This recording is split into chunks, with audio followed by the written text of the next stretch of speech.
Hi and welcome. This is HR Fridays, your monthly dose of HR with me, your host, Ruby Engena. Thank you so much for those who have subscribed to the YouTube channel House of Ruby and have liked the page on Facebook House of Ruby. But those of you who have not, what are you waiting for surely?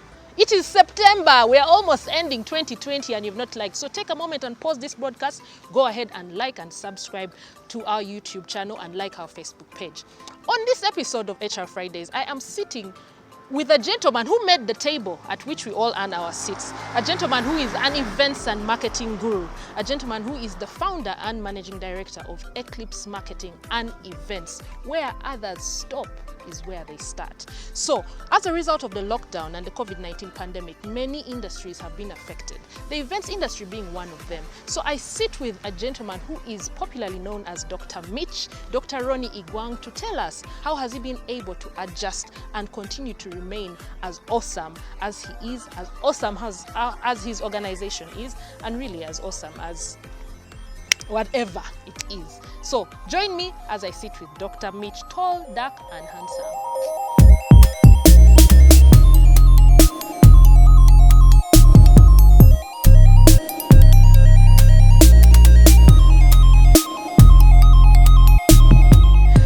Good to have you on the show. It's an honor. It's an honor to have this conversation with you. Yeah. Like I said earlier, you're the one who created the table where we sit. Yeah. Most of us just try and book and sit there. So how have you been? Well, tell you the truth, it's tight. It's tight. You know, I'm not going to lie to you. Hey, every single day is a challenge. You know how people have been crying to the president. They've been crying to different ministries. To agala support, to agala stimulus package. Nafe to agala stimulus package. Munyambe bagay. No, things are tight. But I'll tell you something that that it's one of my mentors taught me is that any business, for it to survive the test of time, it's not about the amount of financial muscle you've got.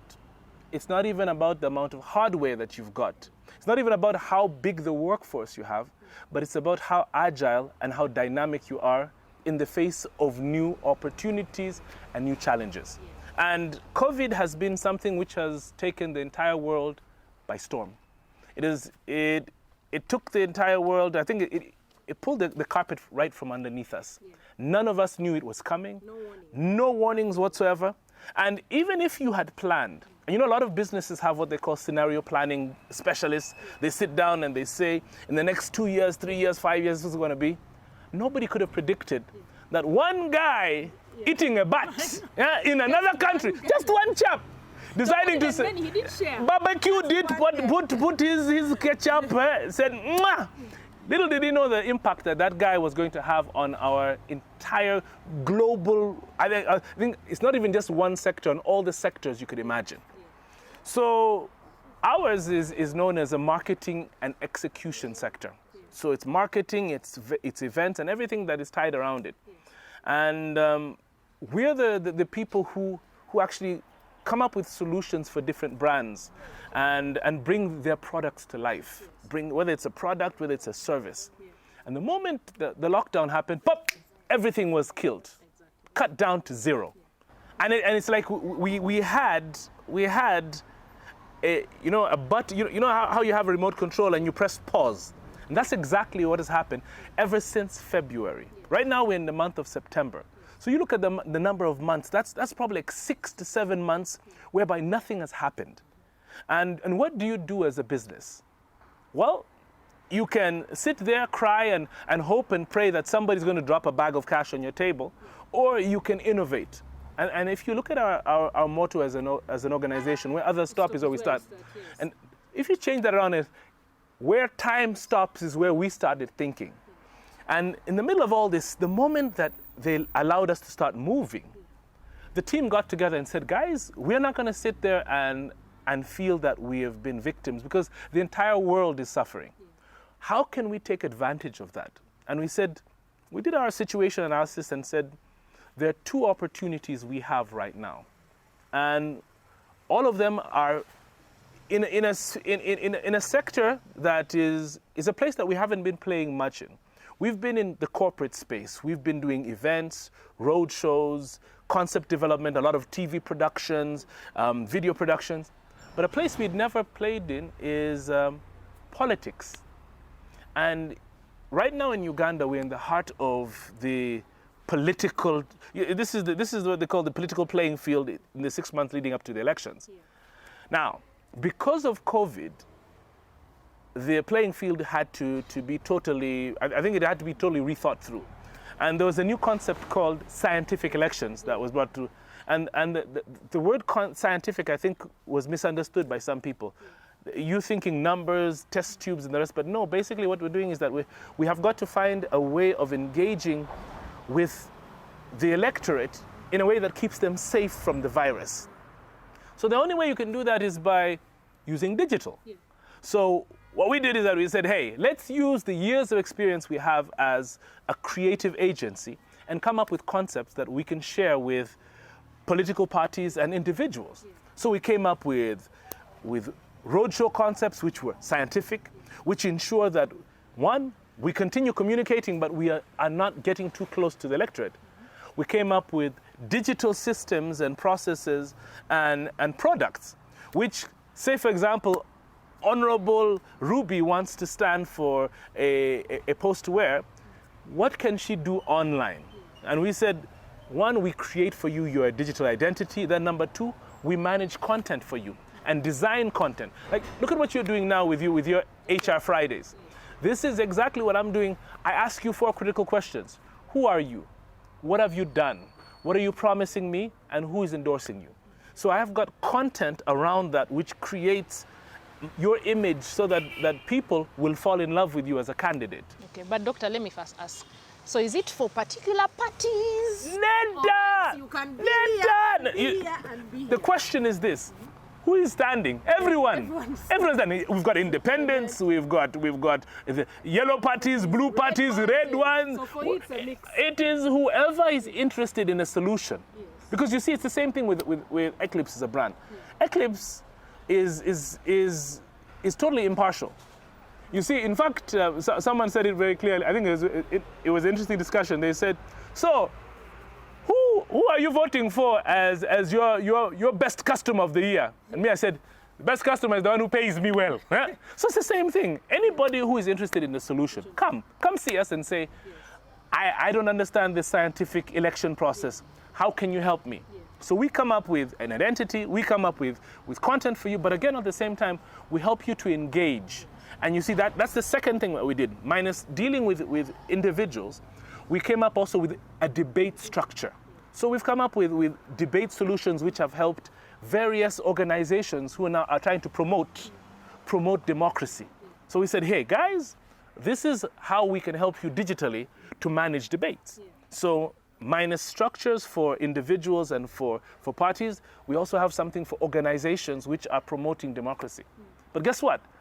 This is totally outside the sphere of what we used to be doing, but we had to evolve. And we said, what are the opportunities? Digital is an opportunity. What is the theme right now in Uganda? The theme is politics. So take advantage of that. And we said, this is what we can do. That'll be able to work till February next year. And then after that, we have to reinvent and say, guys, COVID is still probably there. We still can't get close to customers and to consumers.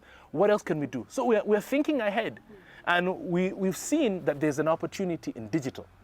So there's an opportunity that we are planning on. We can't let the cat out of the bag, but just know that it has to do with digital and the opportunities that digital brings to the table. Assuming I am, let's say, a decorator. Yes. And I've been doing like massive events, yes, big functions and whatnot. And now we have to do scientific, yeah? Or we have to do virtual.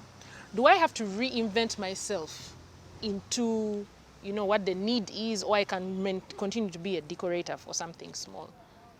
I tell you what. Because you might find I'm used to doing big events. I don't know how to decorate a small event. No. I'll tell you what. The SOPs do not restrict you from doing a big event. In fact, the SOPs promote big events.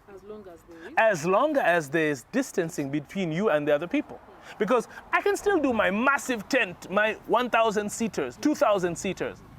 But the number of people who can attend that event now cannot be the 1,000 people.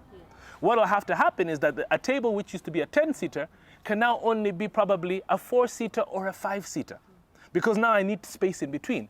And then the proximity of the tables, I can't have things which are so close together and so wafunda. I need to be able to spread the space in between it. So you as the decorator, you can still charge your big bucks. You can still work with your massive ideas and the rest. But the issue is, I'm not going to be able to have as many people there. And the question about now that you have to do virtual engagements. The virtual engagements now, the thing is this, people might not be able to attend, but the set of your virtual engagement still has to be classy. Because imagine if I threw let's say a barbecue, and you're sitting, you've got nice palette and chairs, you're sitting and you've got your buddies, but now because people can't all attend, I can only have 20 or 30 people at the event, but I want people to capture and to be part of it. So my camera guy, okay, like, look, take a look at your camera chaps there. Huh? Now you see he's there, but let's imagine, just for the sake of this, follow my finger, walk with me, you see? Now imagine, do a pan, walk around me, you see? Now walk this side here, now walk this side, follow me. Now you see, what's happening is now, Cliff is taking me on a virtual tour of the event. Even if you're not. Even if I'm not there. But imagine if the event was poorly set up. Yeah. You're going to be taking me on a tour of a poorly set up event. Yeah. So you need to still invest in your setup, in your backdrops, in your chairs, so that the people who are there can share that experience with people who are not there. So there's still a price that you're going to be able to put there. So virtual events are not dead. There's still potential, there's still opportunity, but it depends on how much you want to put in. Okay, so let me ask you two more questions actually. Yeah. Number one, you're the founding managing director of Eclipse Marketing and Events. That day the lockdown happened, because I've seen some of the work that you do. Yeah. Sometimes I want to enter your mind and see, okay, what exactly is here, because it's very brilliant and excellent and different. Oh, thank you. Stop. Different. I stop. Yes, I just want to know what went through your mind the moment this happened. You as Dr. Mich, what went through your mind in that moment?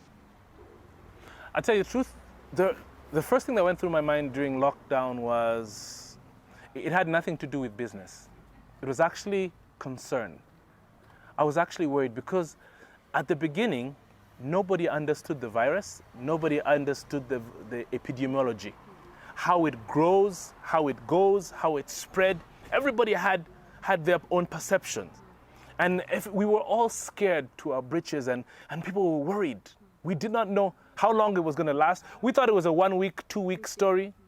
But then little by little, we started seeing the impact growing. We started seeing airports closing, businesses being shut down, from schools to hotels to airlines, anything that you could imagine. So from concern, I think my emotions shifted a bit to uncertainty. And one of the things we heard is that we were not allowed to have events whereby there were more than 20 or 30 people. And true to what you said, we make the most of our money when we do events for big organizations. You see? For the HEMA Cements, the Coca-Colas, the Stanbic, the Airtels. When you have big events and you've got big numbers, companies can justify big budgets. You see that, huh? But if I'm calling Ruby and doing a function for her, and I charge Ruby like I'm charging Coca-Cola, Ruby is going to say, you must be mad. Because first of all, you're my jama, you know, and you can't charge me like that. Exactly. No, uncle, don't make me old. Say I'm your gango. Huh? Now, I can't charge you the same way. So already now, I felt uncertainty because I'm not going to be able to do that anymore. So the next thing is that we got into a situation whereby it was deep reflection. So concern, uncertainty, reflection. Can you imagine, Ruby, for a company that was set up in 1999, and all these years that we've worked, one bat, one guy eating closes down the entire sector and kills the entire business. Do you know what that did is that it made us rethink and say, Lord have mercy. If you had put all of your eggs in one basket, you would be doomed. And that's the thing that actually got all of us thinking and saying, wow, the entire business is dead. It's gone. Same thing with airlines. Your entire airline, your entire business is gone. Same thing with hotels, same thing with schools. So it's a challenge to all of us that as much as you have a successful business, as much as you've got something good which is going on, don't put all your eggs in one basket. Even the money that you're making there, have you invested it somewhere else? Do you have alternative means of revenue? Have you saved up for that rainy day? And Lord have mercy, hasn't it rained? Before the lockdown, you know, with all this drama, what is the one thing you as Dr. Mich miss? That if His Excellency will come and say, Ronnie, my son, doctor. Travel. Travel, eh? Ruby, I miss travel. You know that right now, I'm happy that I'm healthy. I'm blessed that nobody I know really close has contracted the virus, and we're all finding ways of starting to live with it. But the challenge is that we're not going anywhere. I'm the type of person who every single week I would be up country. I'm in Lira. I'm in Fort Portal. I'm in Mbale. Oh, that's the Ginger. travel you mean? I thought you meant the other one. I'm building. I'm building. Come. Okay? But because of the uncertainty, you know, you can't travel because you see lockdown is at 7. So if you're going to go there, you can't get back. Yeah. And another thing is that the airport was also closed. I'm the type of guy whose passport is like their ATM card. Yeah. I'll put it out any day and jump onto a plane and I'm gone. Kenya, what? No. Your problems are for the rich. Opportunities. Wow. Opportunities. But the thing is that I've not gone anywhere since Feb. Yo, I think for me, the thing I miss is, I think partying. I miss, you know, Ugandans, we had that, you know. Partying? Yeah, there was. Yeah, I miss being able to. Is this off the record? Because for us guys, we've been having undercover parties. That one is not. Please, no. But the undercover really parties. No, listen. The undercover parties we had is that we would have, first of all, family. Because you know, if you are with family and you know your status and your people who live together, it's okay. Yeah. So okay. It's okay. So we always have our family get-togethers and what. So that has been okay. It has been there. But you're talking about parties with all of your jamas. Yeah, it doesn't even have to be at night. You see, Ugandans, we like to have a good time. Yes. So any excuse to get together and party. But now you're thinking, okay, curfew or social distancing. So I just miss that whole, you know, just the get-togethers, really. That's what I miss. But anyway, this will end one day. Hopefully. But one of the things that I've picked out a lot from what you've said, Dr. Mich, is reinvent yourself. You have to be able to reinvent. So thank you very much. For those of you who don't have answers to your problems, come to Eclipse Marketing and Events, because where everyone stops is what? Where we start. Is where you start. So thank you so much, Dr. Mich. I cannot be here and conclude this show. Yes. Yet I have you who made the table. All right, so thank you very much for watching HR Fridays with the host, Ruby Ngena. I've been your co-host, Dr. Mich Egwang. Please make sure you subscribe. If you have money to send to her because she's also suffering. Mobile money. Thank you so much for all of the love. Thank you for all the shots. Please make sure that you send in your perspectives. If you'd like to feature on the show and you think probably you've got some insights, please hit us up. What are your digital details? YouTube, we are at House of Ruby, and on Facebook, we are at House of Ruby. So click subscribe and click like. All right. And leave a comment. Remember, this is HR Fridays. You are the CEO of you. See you next month.